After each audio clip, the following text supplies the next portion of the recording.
রাজ্যে আসতে চলেছেন দেশের স্বরাষ্ট্রমন্ত্রী অমিত শাহ। সূত্রের খবর, আগামী শুক্রবার তাঁর রাজ্য সফর নির্ধারিত রয়েছে।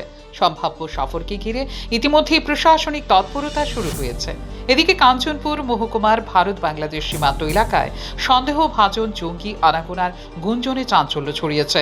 যদিও এ সংক্রান্ত কোনো সরকারি নিশ্চিতকরণ এখনো পর্যন্ত পাওয়া যায়নি। স্থানীয় সূত্রের দাবি, সীমান্ত সংলগ্ন কিছু এলাকায় সন্দেহজনক নড়াচড়া লক্ষ্য করা গেছে, যার জেরে সাধারণ মানুষের মধ্যে উদ্বেগ তৈরি হয়েছে। তবে প্রশাসনের পক্ষ থেকে বিষয়টি নিয়ে আনুষ্ঠানিকভাবে কোনো মন্তব্য করা হয়নি। নিরাপত্তা সংস্থাগুলো পরিস্থিতির ওপর নজর রাখছে বলেই জানা গেছে, যদিও এই বিষয়ে বিস্তারিত কিছু জানানো হয়নি। স্বরাষ্ট্রমন্ত্রী সম্ভাব্য সফর ও সীমান্ত ঘিরে জল্পনার মধ্যে নিরাপত্তা ব্যবস্থা আরও জোরদার করা হতে পারে বলে মনে করা হচ্ছে। গোটা পরিস্থিতির ওপর প্রশাসনের পরবর্তী পদক্ষেপের দিকেই নজর। ফিউরো রিপোর্ট, পিভি নর্থ ইস্ট।